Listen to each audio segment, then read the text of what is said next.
Assalamualaikum warahmatullahi wabarakatuh. Video ini dibuat sebagai tugas kelompok agenda 1 hari kedua materi analisis isu global tentang korupsi. Sebelum membahas materi, izinkan kami memperkenalkan diri. Kami peserta Latsar PPSDM Regional Bandung, golongan 3, angkatan ke-8 dari kelompok 1, subkelompok 1.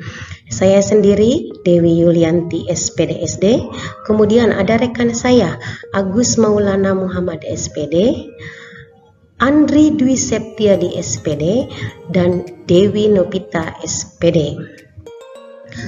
Materi yang akan kami bahas pada presentasi kali ini yaitu 1. Pra-analisis, identifikasi isu korupsi dengan metode pentahelix.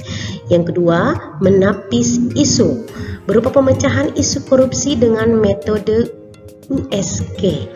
3. Analisis isu, yaitu analisis akar masalah dengan metode Fishbone dan SWOT. Yang terakhir, berupa rekomendasi penyelesaian isu dengan menggunakan metode tabel. Baiklah, sebelum menganalisis isunya, baiknya kita mengetahui apa sih itu korupsi. Menurut Undang-Undang Nomor 31 Tahun 1999, korupsi adalah tindakan setiap orang yang melawan secara hukum melakukan perbuatan memperkaya diri sendiri atau orang lain atau suatu korporasi yang dapat merugikan keuangan negara atau perekonomian negara. Nah, penyebab adanya tindakan korupsi di antaranya ada beberapa hal. Yang pertama, adanya keserakahan. Yang kedua, ada kebutuhan ingin memperkaya diri.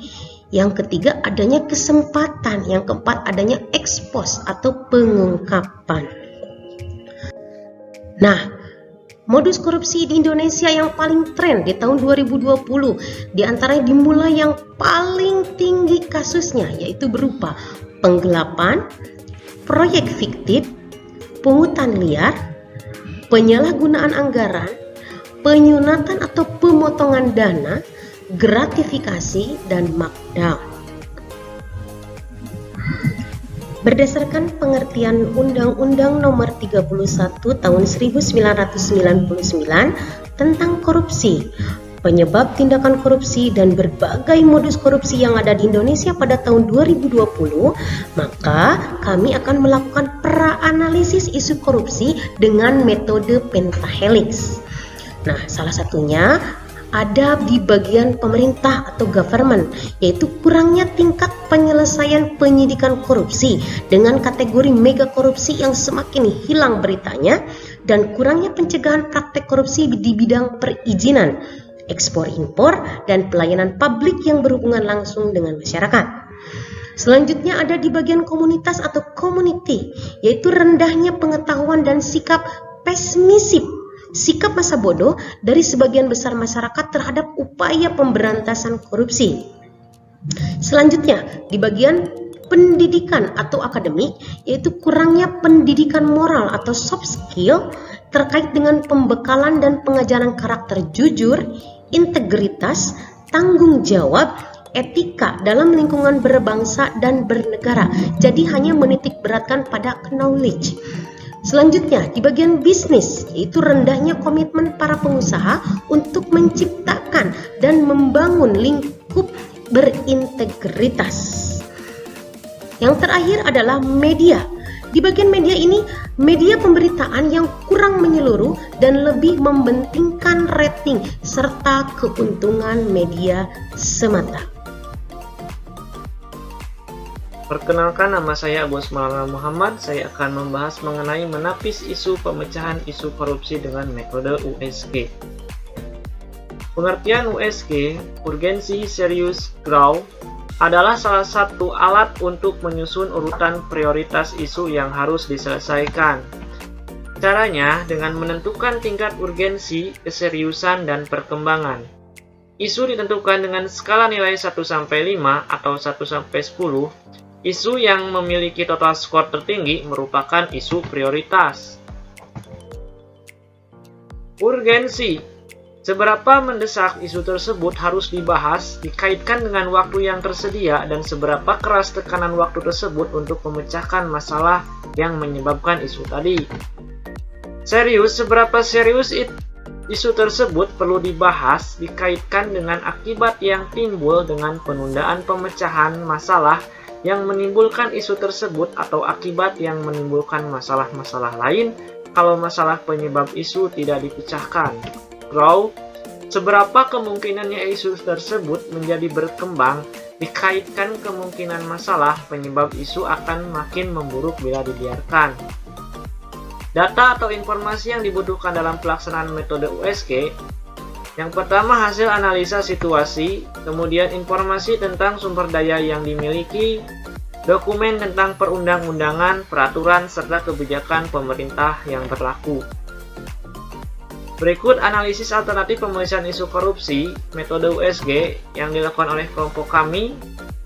Di sini terdapat 5 isu dan yang paling menonjol di sini adalah poin ketiga, kurangnya pendidikan moral atau soft skill terkait dengan pembekalan dan pengajaran karakter jujur, integritas, tanggung jawab, etika dalam lingkungan berbangsa dan bernegara. Skala urgensinya 5, seriusnya 4, grow-nya 5, total 14. Nah, di sini poin 3 ini adalah yang paling menonjol menurut kelompok kami menjadi penyebab isu korupsi terjadi di Indonesia.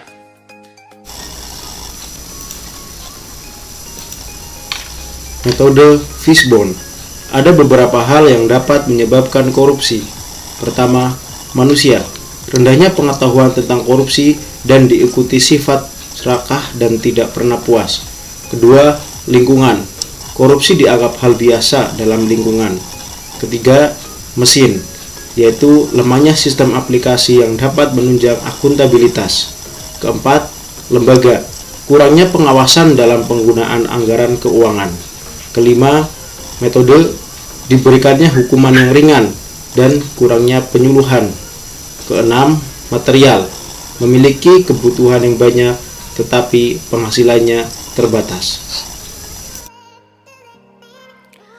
Perkenalkan, nama saya Dewi Nopita. Di sini saya akan memaparkan tentang analisis SWOT.